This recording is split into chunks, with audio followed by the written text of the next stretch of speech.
The moment when perfect math, polished for centuries, runs into one stubborn human who only cares if the ship actually survives the jump. Entire civilizations trusting their lives to symbols almost nobody understands anymore. You ride a jump lane, you sip your drink, and far beneath you, there's an equation some extinct species wrote, quietly deciding whether your hull holds or tears. I've always been fascinated by that gap between the clean board and the messy universe, between proved for all time and will this thing fail at 3:17, when 3 freighters leave late. And it really makes you wonder what happens when a culture falls so in love with perfect logic that it forgets to look out the window.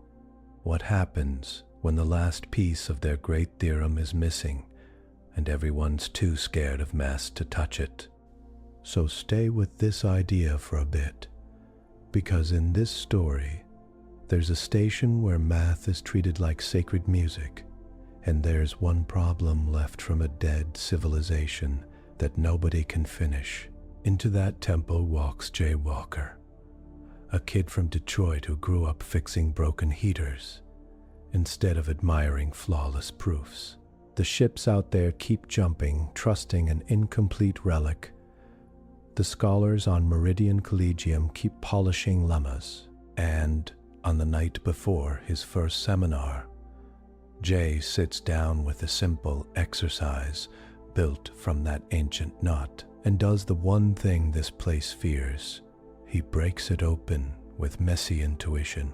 That's where wells start, on a quiet station in a cold seminar hall, just as a dead civilization's last unsolved theorem starts to move.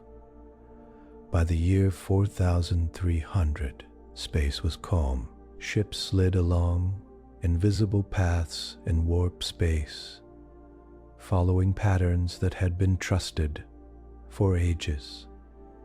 Whole worlds slept under safe skies because some distant group of thinkers had once written careful symbols about how gravity, timing, and motion fit together. Most people never thought about those symbols. But on a quiet station called Meridian Collegium, math was treated almost like music and almost like religion. Strange minds from bright worlds came there to polish proofs until not a single step felt loose. They loved clean lines, perfect symmetry, and the beauty of things that never failed inside a careful argument. So a knot shan't failed inside a careful argument. In that place, there was a single famous problem that still refused to give a clean answer. It was called the Vantrel Knot. Everyone agreed that the Vantrel Knot controlled how safe travel could be through the worst parts of warped space.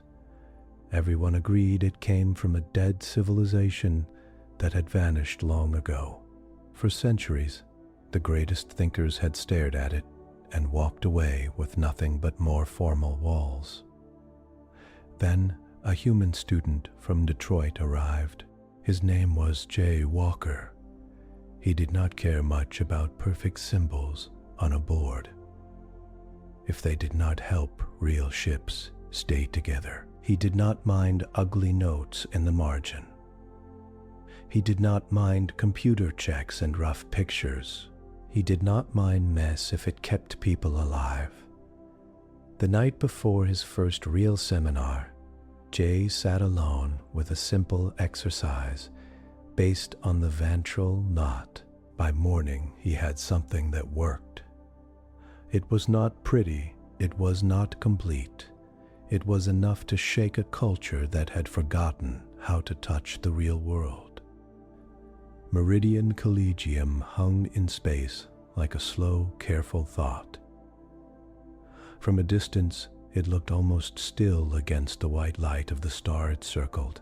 Closer in, soft rings and long spines carried observatories, gardens, and quiet living spaces. The station did not feel crowded or busy. It felt like a long breath held in peace. Near the center sat the mathematics conservatory. Jae stepped out of the tram and felt the air change. It was cooler here. The station lights felt dimmer, as if someone had turned the brightness down to help minds think. The halls were tall and smooth, curving up and away. Geometry filled the spaces, not as art for tourists, but as work that had been done over decades and left in place. He passed shadowy alcoves where alien students sat in little clusters, bodies folded in shapes that felt natural to them. Some had long, soft limbs. Some had more than two eyes that shifted through color as they focused. Gentle sounds drifted from lesson chambers, not spoken in words he knew, but sung in toneless pitches that marked the steps of formal proofs. Back home in Detroit, math had lived on broken tablets and old-school walls. Jae had learned it between fixing old heaters, rewiring cheap lights, and patching up rusted bikes. Here, math lived in halls that felt like a temple. He adjusted the strap of his bag and followed the soft blue line on the floor toward his first seminar. His instructor was an alien mathematician named Sith Orlan. Jae had only met Sith once, during a short welcome talk with Dr. Sedit Naomi Patel, the human liaison at the Collegium. Sith had been polite and careful, as if speaking with a human student required extra precision. Your records show clear ability, Sith had said. Their voice had a layered tone, like three flutes playing at once. The Vantrel series is advanced, but Dr. Patel assures me you are practical. Jae had not been sure what that last word meant here. Where he came from, being practical was simple praise.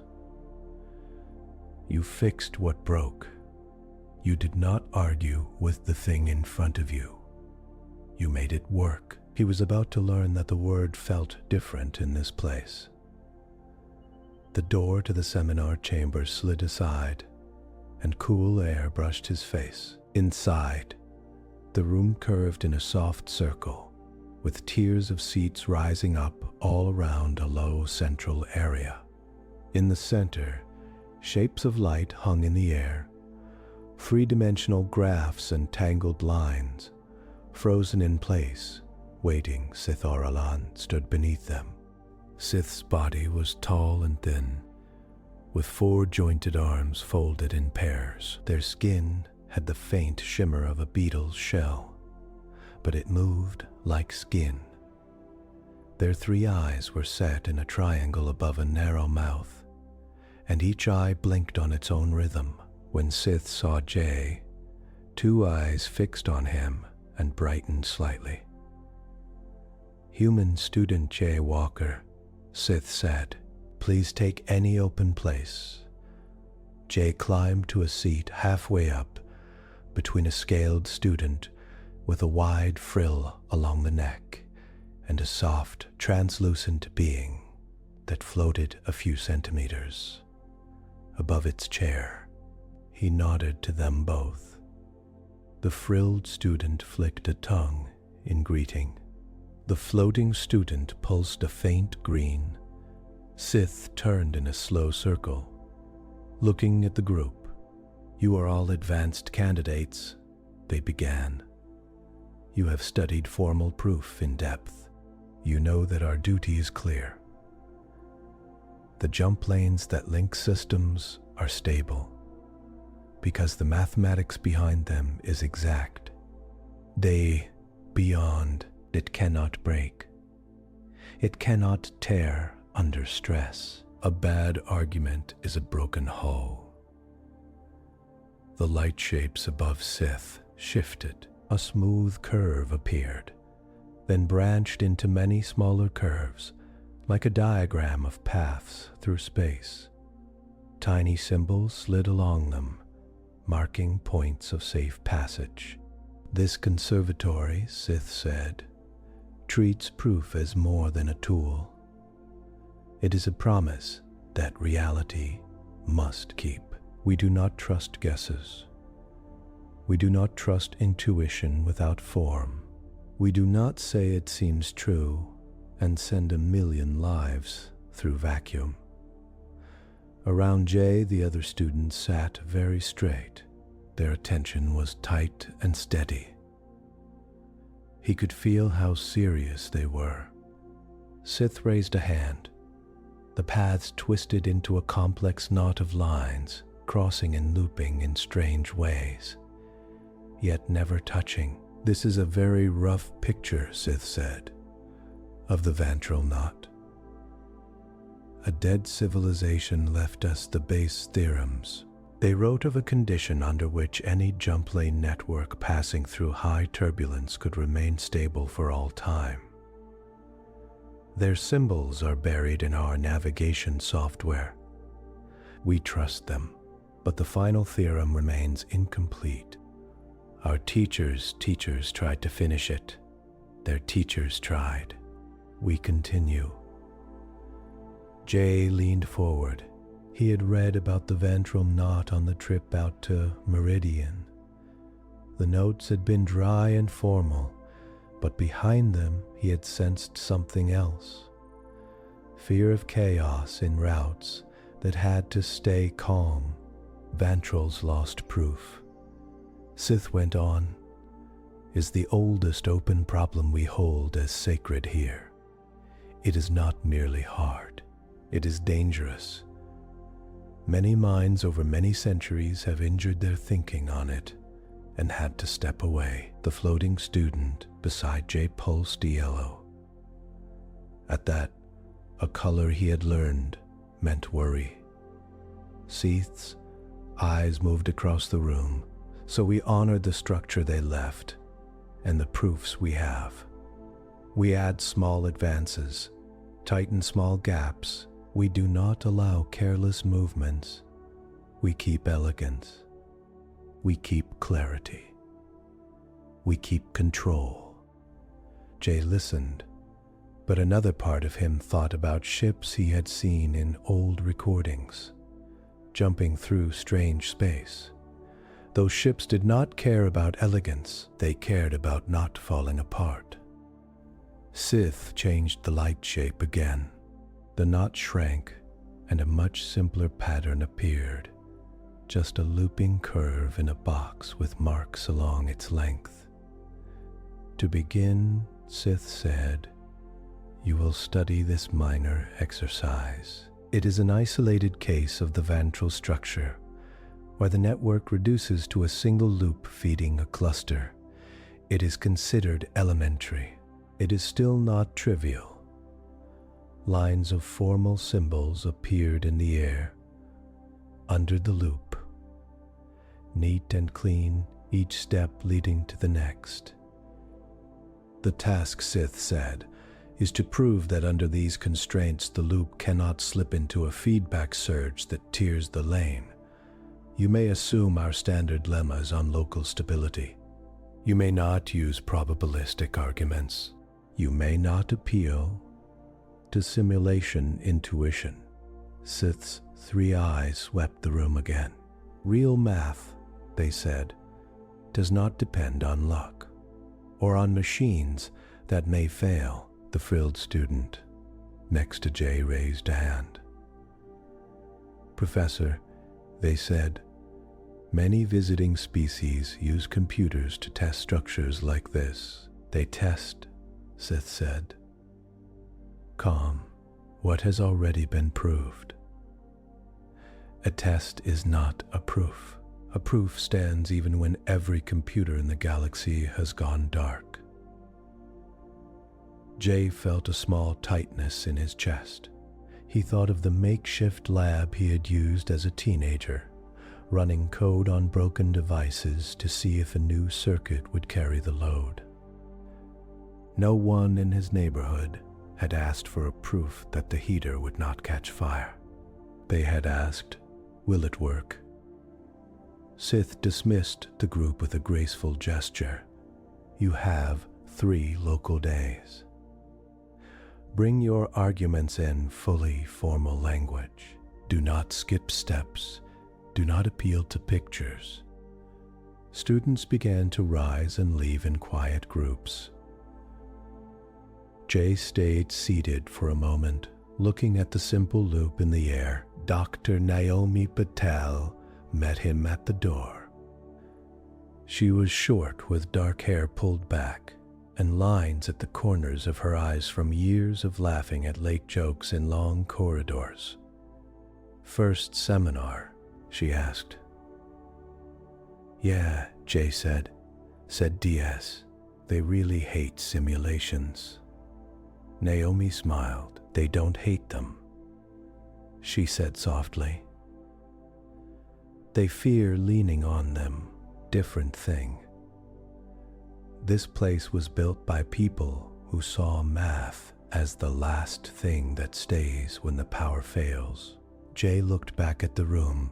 "If this knot thing runs ships," he said, "does anyone check it with, real tests? Stress runs?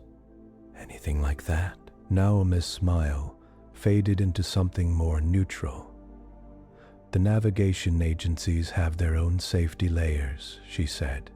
"But the conservatory culture you'll see, be careful. They guard their style. But also be yourself. That's why you're here." That night, Jae sat alone in his small chamber. A curved room with a wide view of empty space. The assignment hovered in front of him. Symbols neat and precise. He set them aside and pulled up his own tools. He sketched the loop by hand, first, on a flexible pad. He labeled points not with Greek letters, but with simple tags. He drew arrows to show how traffic would build up, how stress would rise if many ships tried to enter at once, how the system might overload.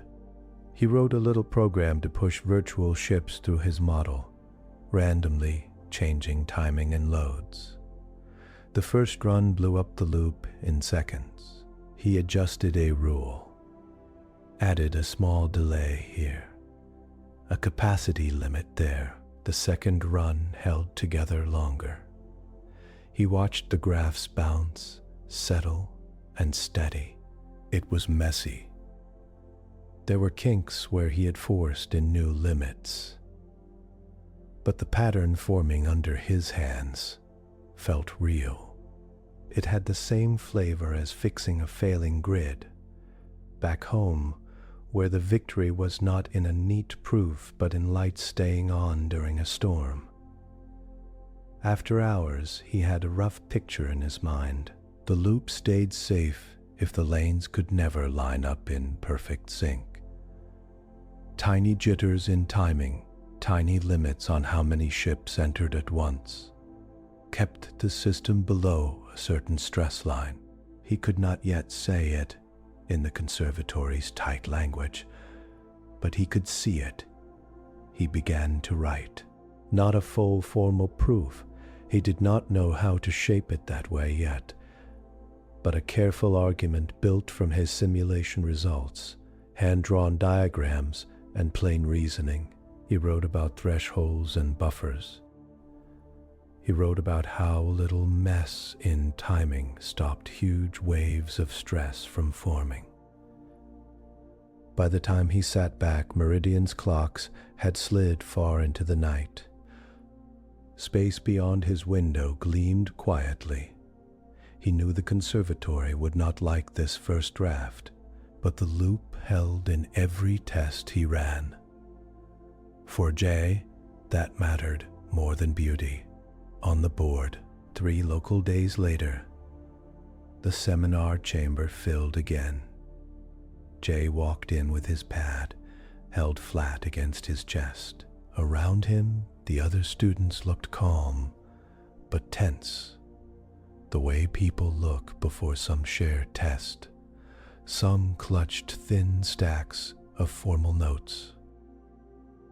Others carried crystalline memory blocks that held long proofs in tight encoded form. Sith stood in the center, 3 eyes slightly dimmer than last time, as if they had been reading for many hours. "Place your work on the central table," Sith said. "We will examine a few examples together. Then I will return detailed comments in private." Students filed down to the front and set their work in a careful pile. Jae hesitated, then placed his pad on top. The surface of the table read it and made a copy with a soft blink of light. As he stepped back, the frilled student from before leaned close. "How did you find it?" they asked. "I barely reached a partial bound. The inner recurrence is sticky." "I built a small model," Jae said, keeping his voice low. "Ran a bunch of tests. Looked for where it failed." The frilled student stared at him, frill tightening. "You used randomness," they said, shocked. "Sure," Jae replied. "Stress tests." Then I tried to explain why the safe cases stayed safe. Before the other student could respond, Sith raised a hand. Light coiled above the table and formed a floating stack of selected submissions. Each was marked only by a neutral label. To avoid bias, we will consider 3 examples. Sith said, "The first shows correct technique yet fails to reach the core. The second has a clever but flawed step. The third is unusual." A faint rustle of curiosity passed through the room.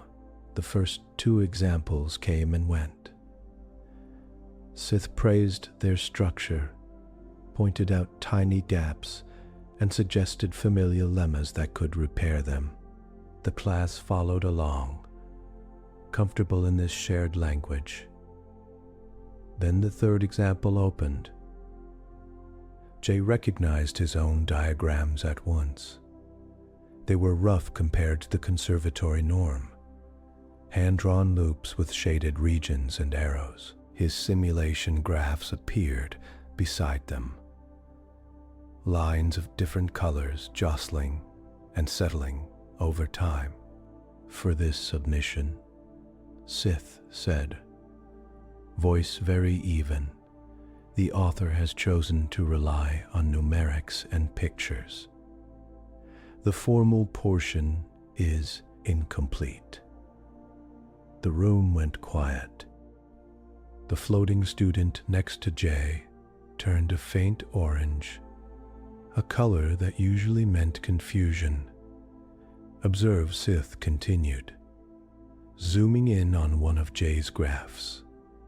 "This curve shows traffic density over time. The author varies an input parameter and notes that beyond a certain point, failures appear. Below that point, the loop seems stable. From this, the author claims the existence of a global threshold that keeps the knot safe." Sith turned their 3 eyes slowly around the room. "What is missing?" they asked. Hands rose from every side. "A proof that such a threshold exists in general," a scaled student said. "These are only sampled cases. An argument that all perturbations behave like the chosen random family," another added. a demonstration that finite time stability, the floating student beside Jae said, more confident than before. Sith nodded each time. Then their gaze fixed itself on the work again. The author writes, Sith read, real systems break long before infinite time. The relevant question is whether they hold for the range of stress they will actually see. Sith looked up. This, they said, is not mathematics as we practice it here. It is engineering language. It assumes a limited horizon, but the Vantrel Knot, as stated, is a statement about all time. Jae felt heat rise in his face. He knew the quote. He had typed it in a tired huff, thinking of power grids and old bridges and pipes that never had to last forever. Just long enough, Scythe's voice stayed calm, but some tightness had crept in. There is also this passage, they said. We can think of the knot like a crowded highway. If small delays and limits stop traffic waves from sinking, you never get a pileup big enough to shatter the lane. A faint ripple went through the class. Some students looked amused. Others looked offended. Traffic metaphors, Sith said slowly. Highways, pileups. This may be charming to some, but it is not acceptable in formal work at this level. The language is vague. The analogy is not proved. It invites careless thinking. The words felt sharper now, even though Sith had not raised their voice. Jae shifted in his seat. He could feel eyes moving toward him, even though no name had been spoken. Then Sith added, quieter. There is also danger here. The Vantrel structures are not toys. Jump lanes use these forms. Misunderstanding them risks true disaster. Something in Jae's chest snapped to attention. He raised his hand. For a heartbeat, no one moved. Then Scythe's inner eye flicked toward him. Yes, Sith said, human student. Jae kept his voice level. If the knot runs real lanes, he said, don't we want to think about how real systems fail? Not just perfect ones? A hush settled over the chamber. Even the floating student beside him dimmed to a pale blue. Sith's outer eyes narrowed slightly. We do think about failure, they said. We think about it in ways that do not corrupt our theorems. Pure structure first, application after. The Vantrel Knot is a pure statement, but the dead civilization that wrote it, Jae said, used it to fly ships. Right? They must have cared more about what happens under stress than what happens at time equals infinity. Scythe's jaw tightened. For a moment, something like hurt crossed their face. You speak as if they were careless, Sith said. They were not. They left the dead civilization theorems that still hold our lanes together. We respect their discipline by matching it. We do not soften it with stories about highways. Jae almost said, but your lanes still sometimes flicker, thinking of accident reports he had read on the trip in. Instead, he swallowed that. He was new here. He did not know yet which parts of this culture were fragile. Sith let silence hang for a few breaths, then dismissed the seminar. We will continue next time, they said. I will meet privately with the author of the third submission. As the room emptied, Naomi appeared in the doorway, drawn by some internal sense that trouble had arrived. She caught Jae's eye and tilted her head toward a side corridor. "Walk with me," she said when he joined her. They moved down a quieter passage where the walls were lined with old mathematical diagrams, faint with age. Jae stuffed his hands into his pockets. So Naomi said, "How did your first big assignment go?" "In the unusual example," Jae said, "my graphs made them look like I tracked mud on the floor." Naomi blew out a slow breath. "I warned you," she said. "This place treats formal purity as a kind of safety. They think if the symbols are tight enough, nothing outside can harm the result. But the knot isn't just a puzzle," Jae said. "It lives in code that moves ships. That means random delays, weird loads, parts wearing down. How can we not look at that?" Naomi stopped and faced a fading diagram of an early jump lane model, drawn in rough lines by some long-gone reached this station. "Do you know how the Vantrel Knot reached this station?" she asked. "Dead civilization theorem," Jae said. "Some extinct species wrote it. We kept it." "That's the short version," Naomi said. "The longer version is this. When their ruins were found, their math archives were a mess. Fragments, partial scripts, bits of code. Some early explorers died, trying to use their lane maps without understanding them. So the Collegium formed a pact. We will not trust a dead species engineering until we can rebuild their proofs." She shrugged. "It was a wise pact at the time. It gave them structure. It also turned into a kind of worship. Vantrel became not just a tool, but a shrine." Jae stared at the old diagram. "So now no one wants to touch it without gloves." "Exactly," Naomi said. "Your style, with its simulations and metaphors, feels like bare hands on a relic. They see risk and disrespect, but not checking it feels like a bigger risk," Jae said. "What if there's a weird corner where the pure proof misses a real-world failure mode?" Naomi smiled faintly. "That," she said, "is why you're here. Some of us think this culture needs a jolt. Carefully given, preferably without you getting thrown out." Before Jae could answer, Sith appeared at the end of the corridor. Their steps were light but precise. They stopped a few meters away, inner eye on Naomi, outer eyes on Jae. "Dr. Patel," Sith said. "I must speak with your student." Naomi nodded. "Of course," she said. "Try not to scare him off on his first week." Sith's mouth tightened. "I do not intend fear."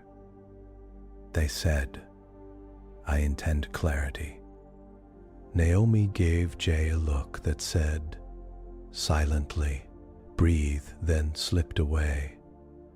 Sith gestured for Jae to follow and led him into a small office. The room was plain. A single surface held a neat stack of crystal memory blocks. The walls held no art, no old diagrams. It felt like standing inside a blank page. Sith folded their arms. "You are talented," they said. "Your record shows that. You think quickly, you see structure. But your submission today showed a troubling lack of respect for form. Jae met their gaze. "I respect form," he said. "I also respect broken equipment and bad luck. My loops stayed stable in every stress test. That has to count for something." "It counts," Sith said, "as an experiment. Experiments can guide intuition. They cannot replace proof." "I wasn't trying to replace it," Jae said. "I was trying to get a feel for how the knot fails. That led me to a threshold model. If the load stays below a certain line and timing stays a little messy, the feedback never grows.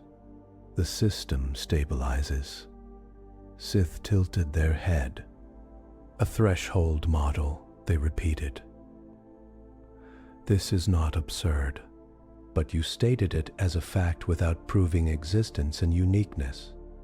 You showed only random examples.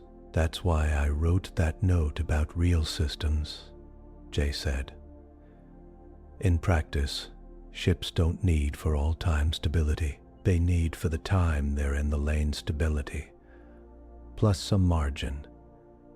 I was trying to align the math with that." Scythe's inner eye dimmed. "You sound," they said, "like the early engineers who died under misread Vantrel code." Jae flinched. "With respect," he said slowly, "I also sound like the people who kept my neighborhood from freezing by testing circuits until they worked. There has to be a middle." Silence filled the small room. Finally, Sith said, "The department has asked me to review your approach. Some see danger in it. They say that letting such thinking near the Vantrel Knot is pollution."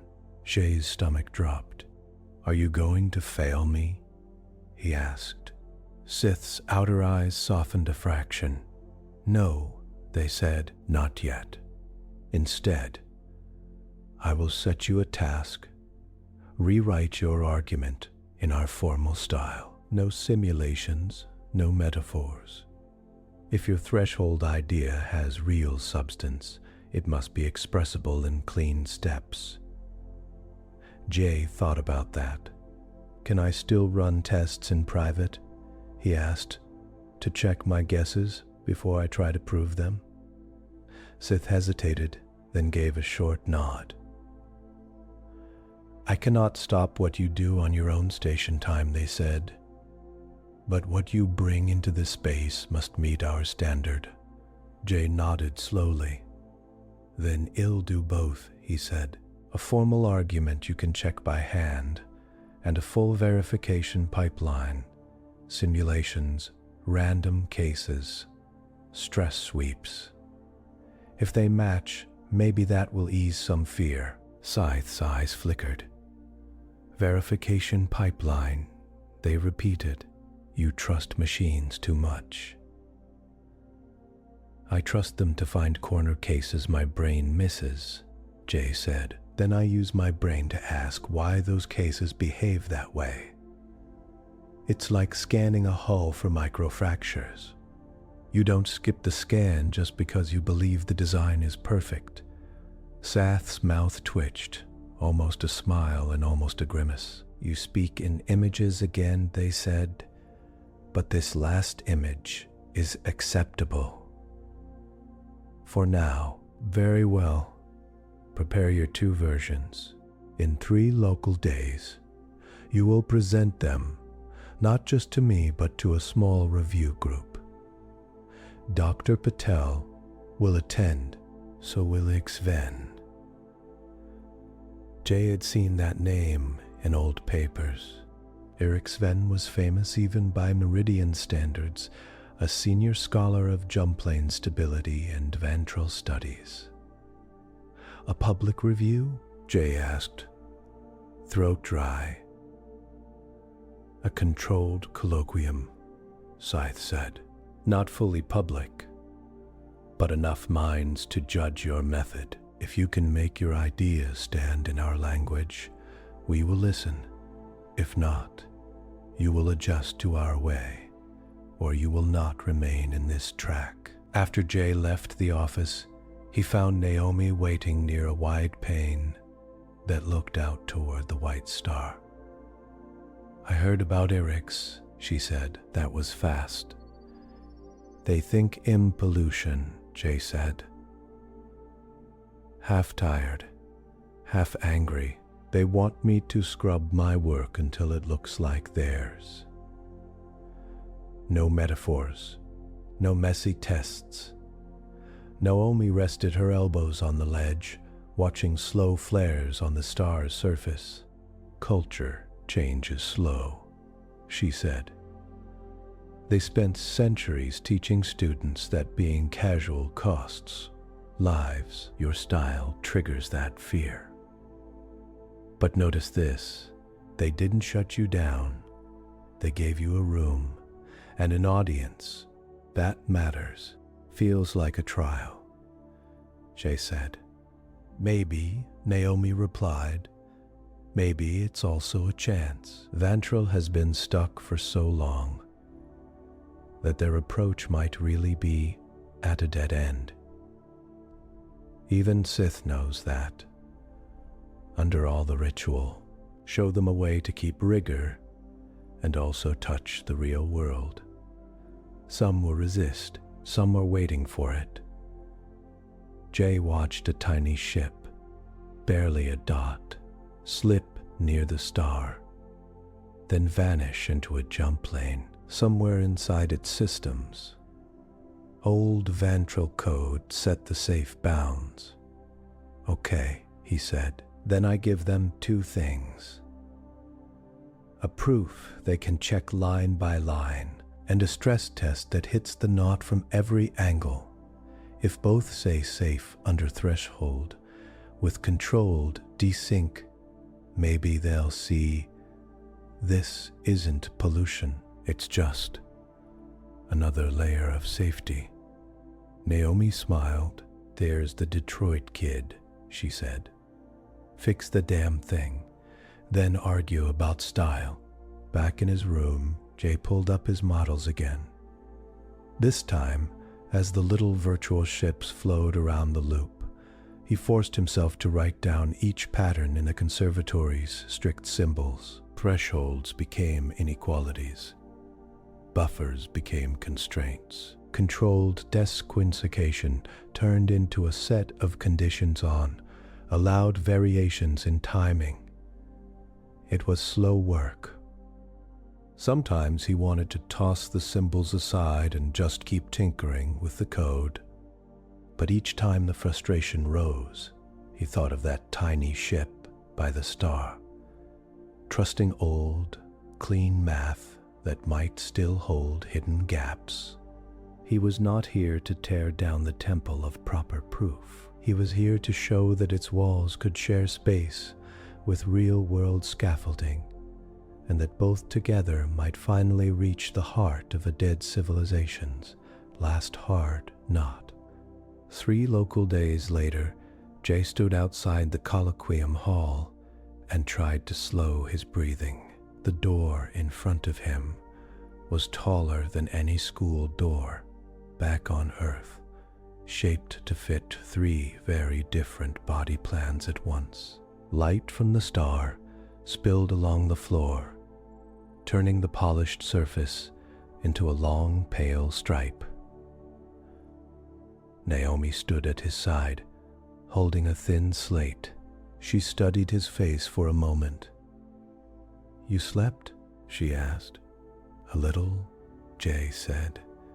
"If a little counts, you did the work," she said. "That matters more. Remember, you're not here to win a fight. You're here to show them something real." He nodded. He had spent most of the last 3 days turning his messy model into 2 mirrors of the same idea. The first mirror was made of strict symbols. The second was made of simulations that pounded the knot from every angle. Both told the same story. Stay under a certain stress threshold. Keep the timing a bit messy on purpose. and the loop held. He just had to make an alien math culture listen. The door opened with a soft slide. Inside, the hall was half circular, with rows of seats rising up like steps. At the bottom, a broad flat area held a long board, a raised holographic space for volumetric shapes, and a small table for physical props. Cool air brushed his face. The room was not full, but it was not empty either. Jae counted maybe 50 people. Some he knew from the conservatory. Others wore colors and badges from other parts of the Collegium. Physics, engineering, even a few from the navigation agency. Near the center of the front row sat Sith Orlan, hands folded, eyes sharp.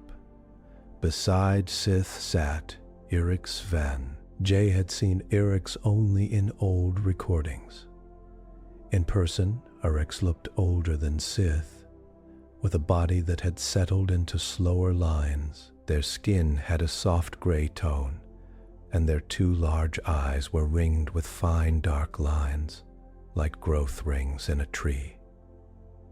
They leaned a little on a thin support rod, more for balance than for show. Yet their presence was strong. When they turned their head, conversations in the row behind them faded without any spoken request. Sith stood. "We will begin," they said, their voice steady and clear. "This meeting concerns a proposal from human student Jae Walker.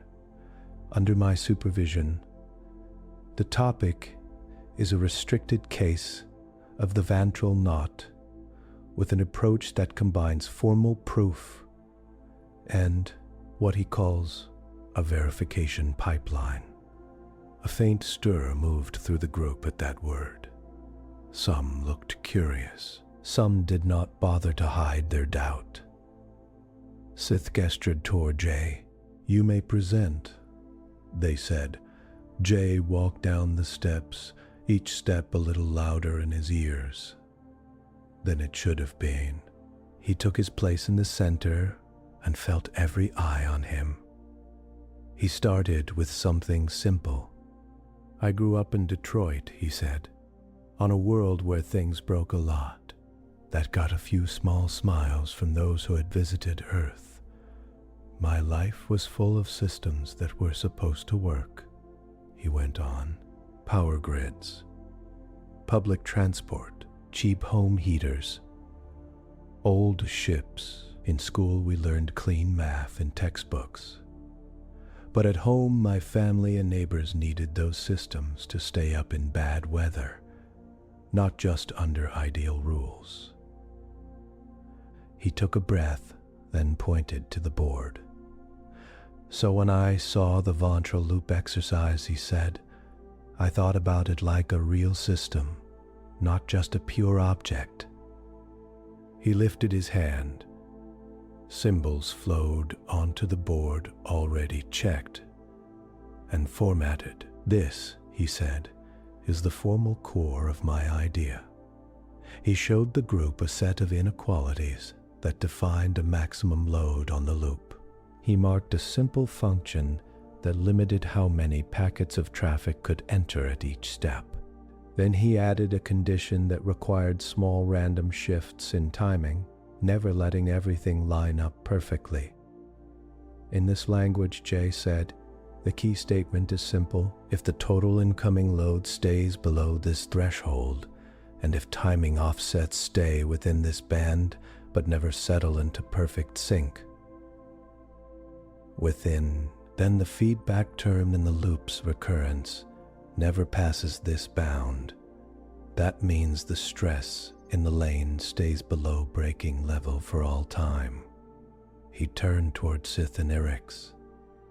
"In other words," he said, "for this restricted case, if you build the system with buffers and controlled desynchronization, the dangerous surge cannot form. even in the infinite time limit that the original Vantrel statement cares about. He walked them through the proof steps. It was not as smooth as the work of the senior scholars, but it held. He had broken the argument into small claims and lemmas. Each bound led to another. At one key point, he used a classic trick from the conservatory's own library to show that a certain series stayed below a fixed line. Sith watched, outer eyes narrowing in thought. Orcs kept their face very still, but their fingers tapped softly on the edge of their seat when he used that familiar lemma. When I run this proof in a formal checker, Jae said, it passes. There are no missing steps. The threshold result, as I stated, is correct for this loop model. He let that hang for a moment. Now, he said, maybe that would be enough in some places. A clean proof, done. But 5 meters from here, in the engineering wing, they do something different. They still prove what they can, but they also break their designs on purpose. He lifted his hand again, the hollow space above the floor filled with floating images. Lines moving along a loop, dots flowing like little ships, graphs rising and falling. I built a model of this loop, he said. At first it was crude. Then I refined it to match our formal structure. I ran it millions of times with different loads and timing jitter. Every time I broke the threshold condition, the system blew up in a way that matched the proof's boundaries.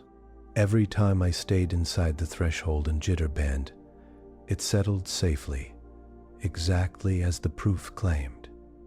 He turned slowly, meeting a row of young eyes near the back. This is what I mean by a verification pipeline, he said. You don't use the machine instead of thought. You use it to stress your idea from angles you might not have planned. If your idea survives both the formal test and the random beating, you can trust it more. Not absolutely, but more. A tentacled student in the 3rd row raised an arm. Are you saying, they asked, that proof is not enough? Jae shook his head. In saying proofs are about what must happen under the exact assumptions you write down, he said. Real systems usually don't match those assumptions perfectly. A proof is like a perfect map. A proof is like a perfect map. A verification pipeline is like actually walking the ground to see where the mud is. A few people frowned at that. It sounded too casual. Jae shifted tactics. Let me give a simpler picture, he said. Not as a replacement, just as a way to feel what the math is doing. He picked up a smooth ball from the table and rolled it along the floor. It curved slightly, following a dip he had placed there before the talk. Imagine a city power grid, he said. If every house turns on every big device at the exact same time, you get a surge. Things trip. But if the load is spread, if different blocks start at slightly different times, the system handles it. He tapped a board where his inequality for total load sat. That's your threshold, he said. Keep the total under that line, and even bad timing won't crash it. Now imagine a traffic system. If every ship tries to jump through the same tight lane, at the same moment you get a pileup. If you make sure, there's always a little wobble in timing, plus some hard limits on how many can try at once. The big surge wave never appears. He pointed to his timing band condition. That's controlled desynchronization, he said.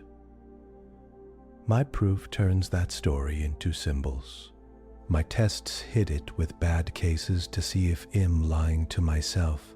Someone in the back spoke up. Stories can mislead, they said. Many myths about Vantrel come from bad pictures in early reports. That is why we cut such things out. Jae nodded. I agree, he said. Stories without math are dangerous, but math without some picture can also be dangerous. People start to forget what the symbols were tied to. They start to care more about elegance than about whether ships survive. He looked straight at Eric's now. I'm a visitor here, he said. You've all been inside Vantrel much longer than I have. I'm not saying your way is wrong. I'm saying maybe it's missing a layer. Where I come from, engineers trust both the design drawings and the stress tests. Pilots trust both the math and the time someone took to bang on the hull. A faint smile touched Eric's mouth, then vanished. Sith rose a little from their seat. Thank you, Jae Walker. They said, you may sit while we ask questions. Jae stayed standing. His hands wanted to shake, so he kept them locked together behind his back. Eric's lifted a hand. At once, the others stilled. In your proof, Irix said. Their voice low and smooth, you rely heavily on the jitter condition. You assume timing never locks into perfect resonance. In a real jump lane network, are you certain that assumption holds? Could some rare pattern of departures break your model? Jae nodded slowly. That's my biggest worry too, he said. So I built the jitter condition into the system design itself. Instead of hoping random behavior saves us, you make the lane actively insert tiny delays and shifts. The system never allows perfect sync. My code tests that idea. My math proves that if that rule holds, the surge cannot form. Even in weird edge cases. Eric's eyes narrowed. You trust the lane software to enforce this rule, they said. Yet you fear trusting navigation software enough to skip your tests. That sounds uneven. This was the challenge he had expected. I trust tested software more than untested theorems, he said. And I trust both together more than either alone. When a ship leaves port, the hull is certified, but they still scan it for cracks. Not because they think the design is bad, but because real metal lives a rough life. He lifted his chin a little. You asked if I'm certain the jitter condition holds, he said. I'm not certain of anything in the real world without checks. That's the difference between what you called proof by mind and what I'm aiming for. Proof by mind says I have followed every step with thought, so reality must obey. I say, I have followed every step and then I went and poked reality anyway. Just in case, a soft hum moved through the room at that. Some took it as bold. Some took it as insult. Erix did not show which way they leaned. Many here, Irix said, grew up taught that pure proof is the safest thing the mind can do. That anything less is guesswork. You stand here and say, in effect, that even the purest proof might miss something about the world. Yes, Jae said, because the world doesn't read our assumptions. It just behaves. Maybe your proof about the full Vantrel Knot, once it's found, will be perfect. But ships will still fly through dust clouds, near gravity wells, on old equipment. Someone has to bring that mess into the picture. A young student near the back, the same floating being from his first seminar, pulsed a bright green and raised two short arms. If the dead civilization theorem was used in practice, they said, do we know if they also tested it this way? Could your pipeline be closer to what they did? Sith started to answer, then stopped and looked at Irix. Irix folded their hands. We have fragments of their lab notes, they said. Some show numerical sweeps and strange analog devices. There were experiments, but after early deaths, our teachers locked on to the formal parts and taught us to trust only those. Perhaps we lost some balance there. This was more open than Jae had expected. A different scholar, with jointed limbs and a thin crest along the neck, leaned forward. Your models, they said to Jae, cover the simple loop case. The Vantrel Knot, in full generality, is far more complex. Networks, branch and rejoin, flows depend on many coupled factors. Do you actually believe your threshold model scales to that level? Jae took a moment. Not without change, he said. The simple case is like a lab toy. But even in more complex networks, some ideas stay useful. Don't let everything sink. Keep local thresholds instead of assuming the global load is always smooth. Add buffers and small, controlled delays that stop feedback waves from growing. He looked at the complex knot shape floating in the air now, the one Sith had shown on the first day. As Stab Pai, I don't think a single theorem will tame that whole thing in one step, he said. Rigid proofs for local pieces. Tested heuristics for large-scale behavior, hardware limits, software jitter, safety checks well outside the ideal assumptions. Right now our math culture here acts like only the first layer is real. In saying the other layers matter too, and we can study them with math as well. Sith rose fully now, stepping into the center with Jae. You speak like an engineer, Sith said slowly. It is strange to hear in this hall, but your formal argument for the loop case is sound. Your simulations match it so far. I admit this. Some tension left the room with those words. Yet, Sith went on, there is a line we cannot cross. We cannot let it works in most tests be a reason to accept a claim as proved. That way lies disaster. I agree, Jae said. I'm not asking to lower that line. I'm asking to add another line beside it, proved under these assumptions and tested under these failures. If those lines match, we're safer. If they don't match, you've just found a hole before it finds you. A young alien near the back raised a cautious hand.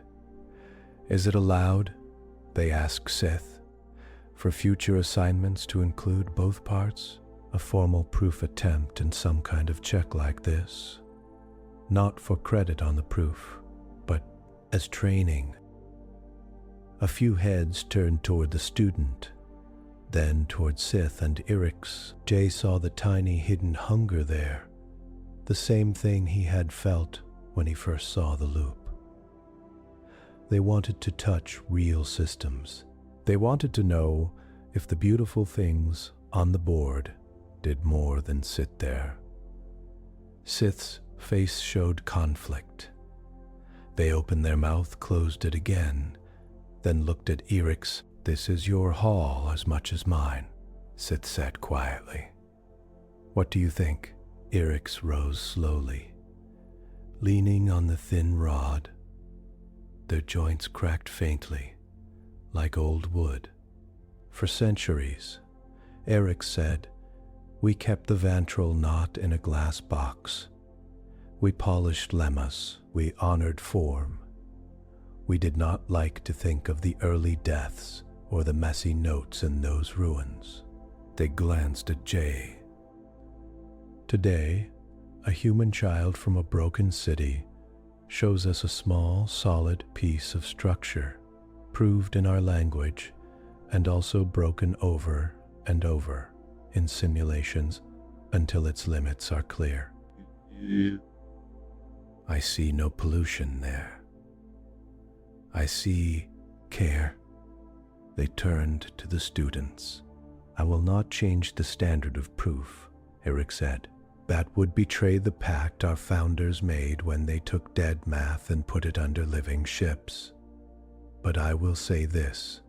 You may, if you wish, add verification work to your own studies. Simulations, stress tests, analogs from other systems. Bring them to me, to Sith, to your mentors. We will look, we will not throw it away, just because it carries the scent of the real." A faint buzz of surprise moved through the room. Sith straightened a little, as if adjusting to this new air. Then they gave a short, stiff nod. "Very well," Sith said. "In the advanced Vantrel seminar, I will add an optional section on verification methods. It will not count toward formal proof grades, but it will exist. I will not forbid it." The word optional stung Jae a little, but he knew this was not nothing. In a place like this, added sections could grow roots. The colloquium wound down after that. More detailed questions followed about his code structure, his choice of random seeds, his bounds. Some scholars still eyed the simulations like they were unsafe chemicals. Others, especially the younger ones, asked for links. When it finally ended and the hall began to empty, the floating student from his first day drifted down toward him. "Your highway story was strange," they said, pulsing green and blue together. But it made the feedback term feel less abstract.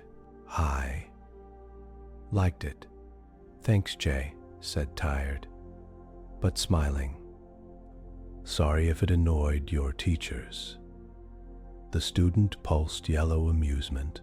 "They need some annoyance," they said, and floated away. Naomi appeared at his shoulder. "You stayed on the line," she said softly.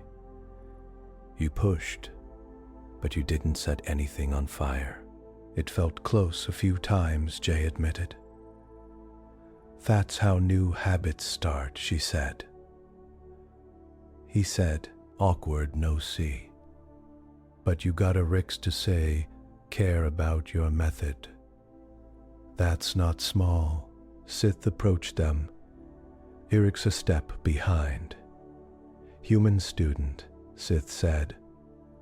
"Your formal argument will be added, with credit to our file of Vantrel special cases. Your simulations and pipeline design will be stored as supplemental material." They paused. "I still do not like your metaphors," they added, "but I am willing to tolerate them in private notes if they help you think, as long as you can also speak clearly in our strict form." Jae hid a smile.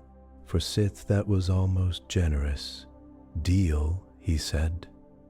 Irik studied him. You said you plan around failure, they said. That you expect systems to misbehave.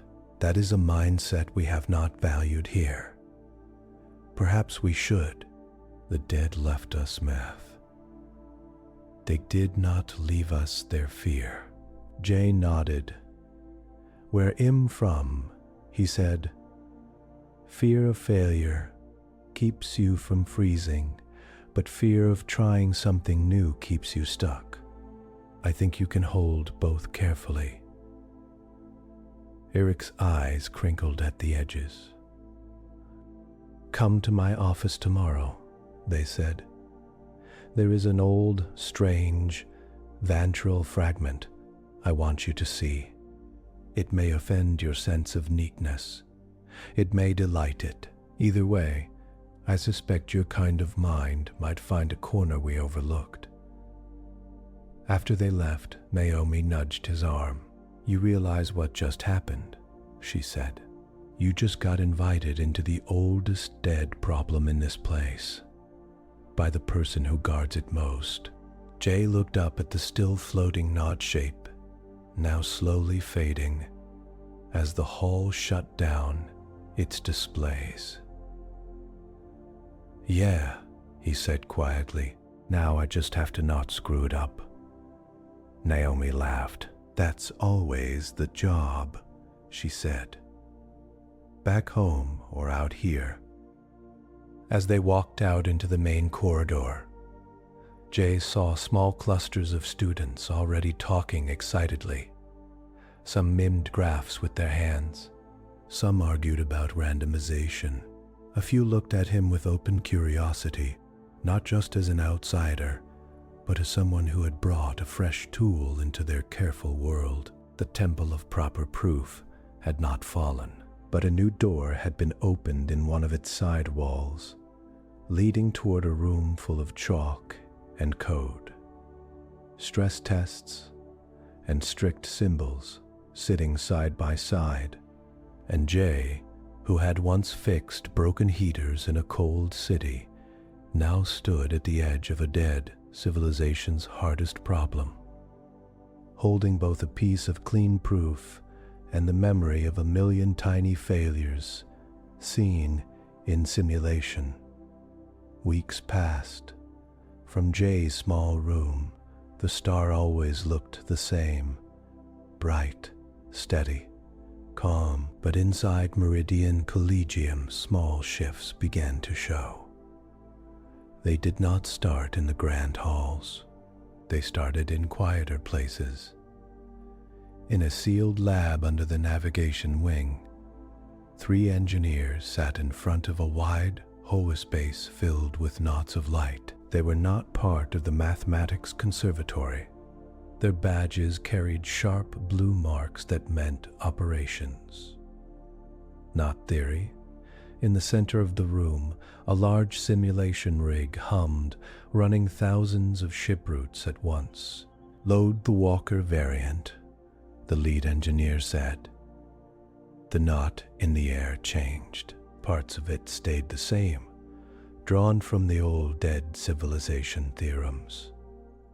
But around the loops, small new structures appeared.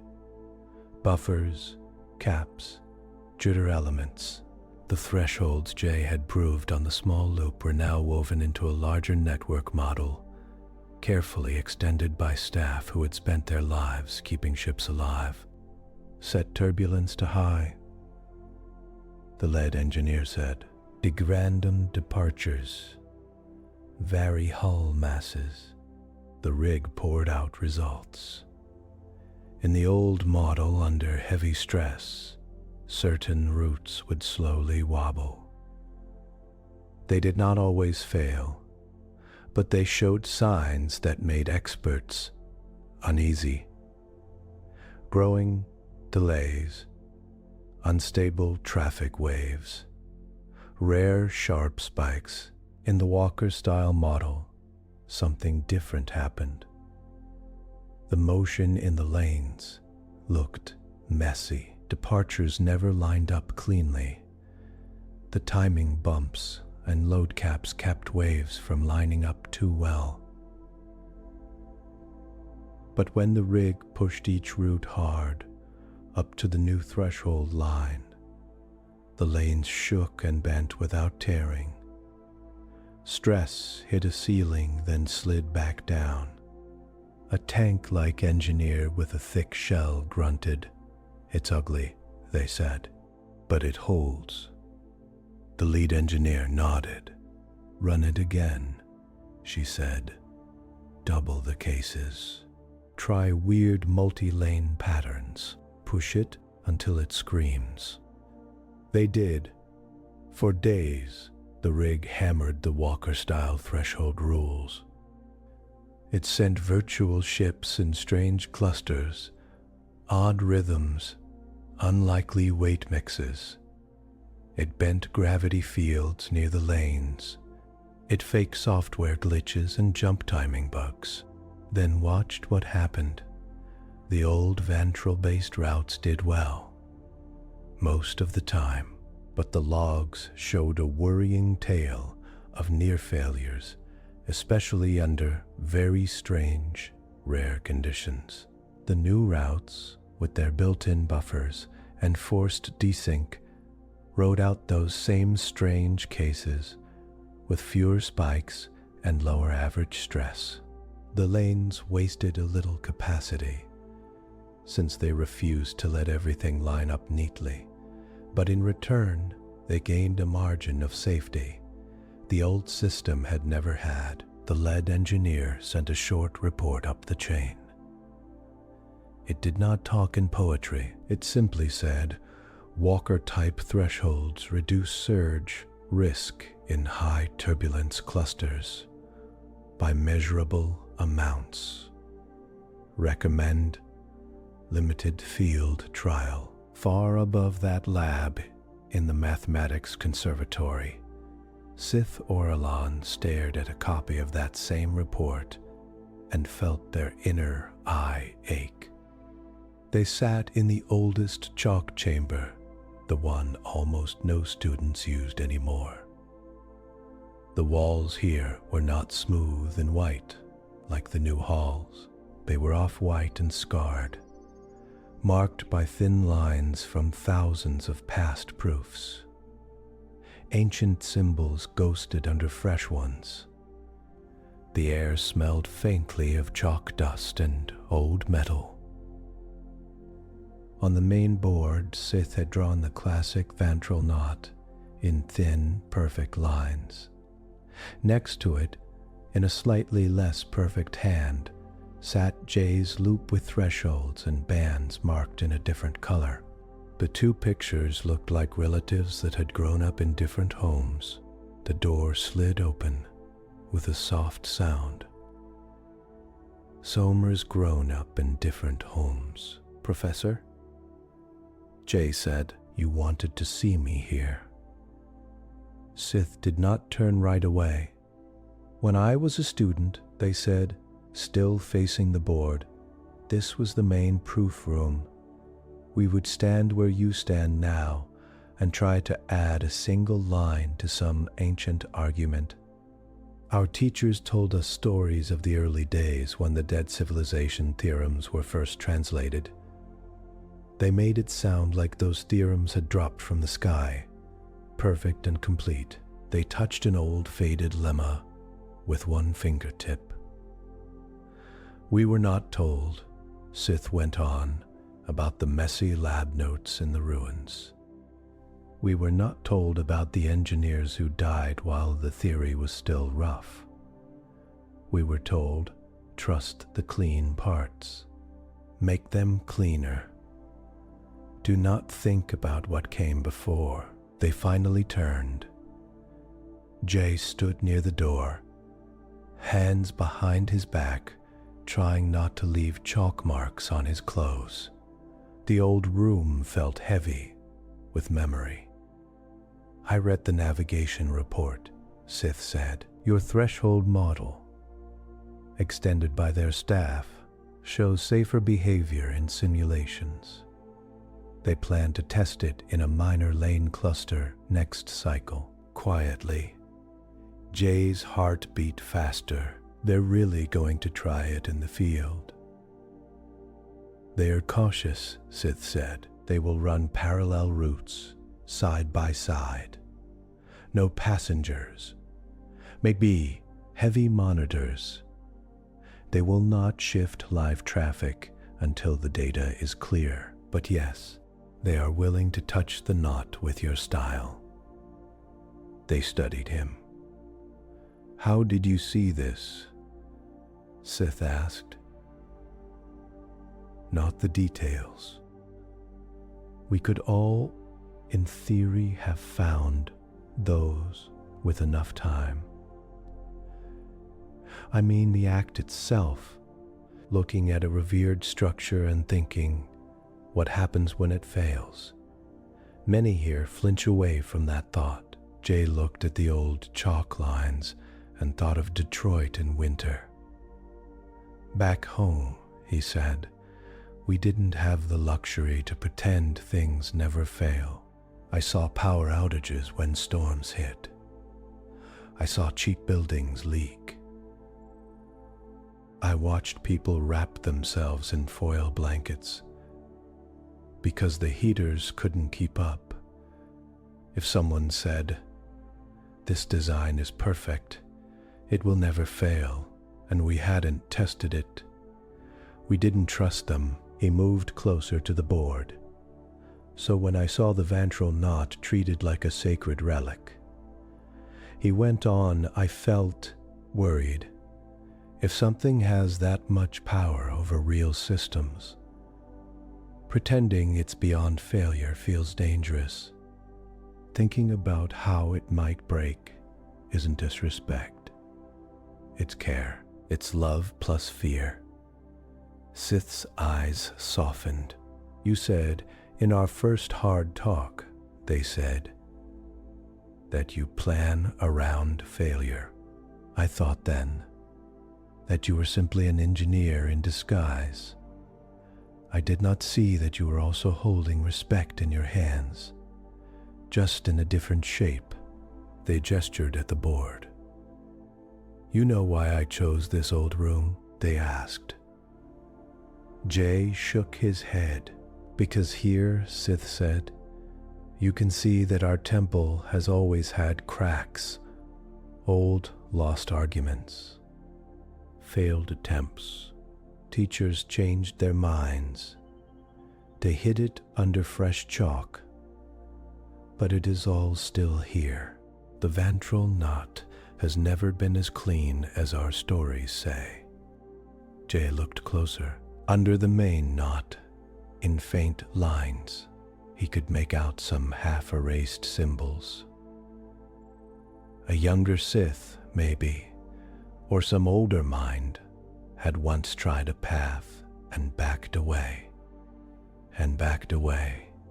I have a question, Sith said quietly. Not about math, about humans. Okay, Jae said. How do you hold mess, Sith asked, without letting it rot? Your standards. How do you say, I will allow rough tools, broken tests, failed models, and still keep the clear line that says, this part must be exact. Jae thought for a long moment. I don't know a formula, he said. But where I'm from, people survive by layering things. People survive by layering things. You keep strict rules for certain stuff. For example, you never cross wires in a way that can start a fire. That's just hard law. Then you have flexible habits for other stuff, like how you route cables around furniture. You also keep a kind of humility. You assume you forgot something, so you jiggle the wires, you push on the wall. You ask your neighbor to look it over. He smiled a little. I guess Sim's saying you don't toss out rigor, he said. You put it in the center, but you allow a ring of tools around it. Tests, bad sketches, gut checks, even dumb metaphors. As long as you remember which ring you're in, maybe that's what we need here. Just more labels on what is proof, what is test. Sith gave a slow nod. That is what you did in your later work, they said. Your formal arguments were tight. Your simulations had their own section. Your metaphors lived in a separate file labeled intuition notes. You did not blur them. They took a piece of real chalk from a tray. Come here, they said. Jae stepped closer. I cannot change this conservatory overnight, Sith said, but I can change my own practice. I am preparing a new course. The council has approved it. After much talk, they wrote on the board in clear, even letters. Applied intuition and proof hygiene. The name is stiff. Sith, Sat. They fought over every word. But the idea is this. We will teach advanced students not just how to write a formal proof, but how to guard it against their own biases, and how to use intuition without letting it poison the logic. They added a second line under the first, co-taught, Sithoralan and Jae Walker. Jae stared. You want me to teach? He asked. With you. Sith gave a dry little sound that might have been a laugh. You have already been teaching, they said. Every time you showed your pipeline, every time you explained thresholds with traffic and power grids. We need someone who has lived with messy systems. I can teach the old language. You can show how to tie it to the world without tearing it. Jae felt a mix of pride and fear. What will the others say? He asked. Some will say it is a waste, Sith said honestly. Some will say we are letting engineering contaminate our temple. Some will not come. But the room will not be empty. The young minds are curious. They paused. And I at least want to learn this proof hygiene of yours. I have realized that even we, with all our formality, have blind spots. We like elegant lines too much. We ignore ugly counterexamples. We write assumptions in smaller script, then conclusions. That is not hygiene. That is vanity. Jae looked at the board where both their names now stood. In, he said. Later in the first session of that new course, the room did not look like a temple. It looked like a shop. Half the wall was regular board for chalk symbols. The other half was a set of screens showing running code and graphs. On the floor sat a simple physical model. A ring of small metal blocks on springs, connected in a loop, able to shake and settle. Students filled the seats, far more than Sith had expected. Some wore the conservatory's formal marks. Some came from engineering and physics. Sith opened a class.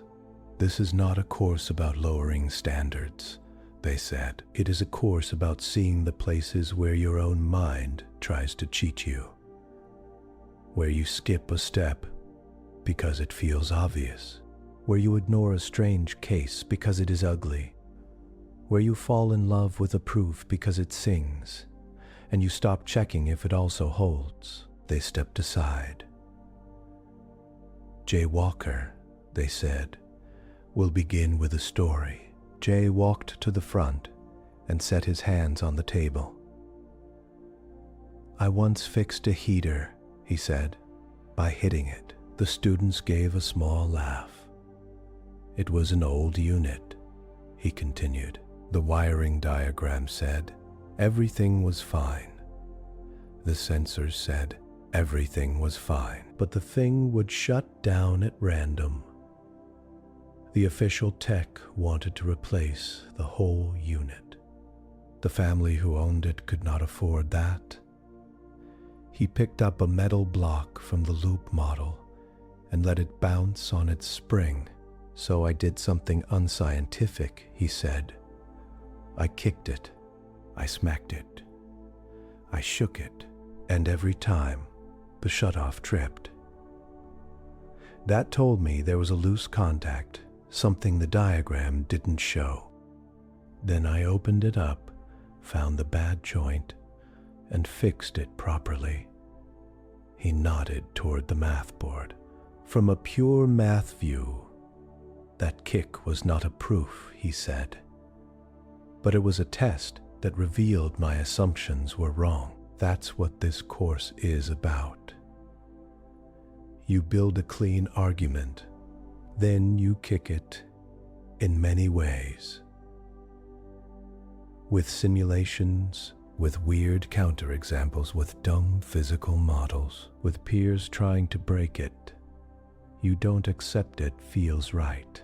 You accept it survived every honest attack I could think of. He started the first exercise. They took a small stability proof and tried to break its assumptions with code and with the metal loop on springs. They found a hidden case the original author had overlooked. Sith, watching, had to admit that without the messy tests, the gap would have stayed invisible. Over the next months, small changes spread. In seminar halls, a few more students dared to show simple simulation results, as side notes clearly labeled next to their strict proofs. The senior scholars still grilled the formal parts the hardest, but they no longer nodded past the tests as if they were trash. Navigation staff began to attend some proof sessions, bringing stories from live lanes, near misses, odd surges, strange clusters of failures. These stories fed back into the math, seeding new questions about worst-case flows and multi-lane interactions. Some days were rough. Jae had to sit through sharp comments from traditionalists who thought he was turning deep theory into applied tricks. He learned to answer without snapping, to show that his care for proof was not smaller than theirs, just shaped by different scars. Other days, the change was almost quiet. In a side passage, Jae once saw a pair of students arguing. The other replied, "Let's hit it with some random cases before we claim it."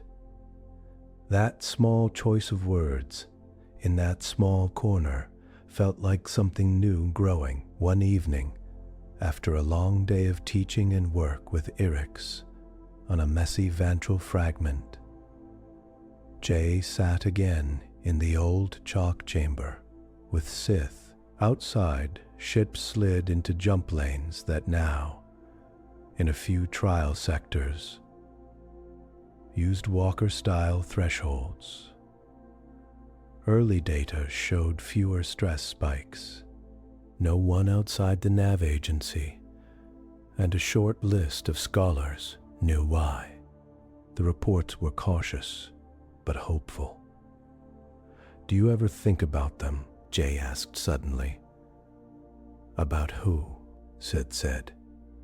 "The dead civilization," Jae said. "The ones who wrote Vantrel in the first place. How they built all this." And then just stopped. Sith was silent for a moment. "Every day," they said, "we treat their theorems like bones, strong, silent, carrying weight. We almost never think about the muscles and blood that once moved them. You have forced us to remember that part. They looked at the board where parts of an old Vantrel fragment now sat next to new symbols and simulation plots. I have a private name for this shift, Sith Sid said. I call it the Dead Civilization Theorem. Second form. Jae frowned. What's the statement? He asked. That even perfect-seeming math, Sith said, belongs to beings who made mistakes, ran experiments, and learned from pain. That if we treat their work as untouchable crystal, we are not honoring them. We are freezing them. If they could see us, I suspect they would want us to push, test, and improve what they left. Jae smiled slightly. I like that, he said. And if they had power grids and traffic jams, I bet they kicked their own heaters too. Sith gave that dry, almost a laugh again. Perhaps they did, they said. Word of the changes at Meridian spread slowly to other hubs. A few visiting scholars from far stations sat in on the new course and carried pieces of it home. Some dismissed it as a local experiment. Others saw a way to bring their own messy fields. Climate control, swarm traffic, biosphere management, closer to the clean comfort of proof, without losing the dirt that kept them honest. Jae did not see most of that directly. He had enough to do with Erix's strange fragments, and with his students, who kept asking hard questions about where to draw the line between proof and evidence. Still, sometimes at night, he would call home. On a small screen, his younger cousin would show him a repaired light, or the new bus route that actually ran on time. They would joke about heaters that only worked if you hit them right. Jae would look out at the star, think about jump lanes, humming under rules old and new, and feel a steady, quiet thought grow in his chest. Math by itself could not keep anyone warm, neither could rough guessing, but together, clean lines and messy tests, strict proofs and stubborn intuition, they could build systems that bent without breaking, that planned for failure and still reached for something better. On a calm day, in a calm patch of the galaxy that felt like enough work for a life, and somewhere in a dead civilization's silent code, an ancient knot slowly began to loosen, not under a single perfect blow, but under many small, honest pulls from minds that were finally willing to mix chalk with simulation and beauty, with the grit of the real universe.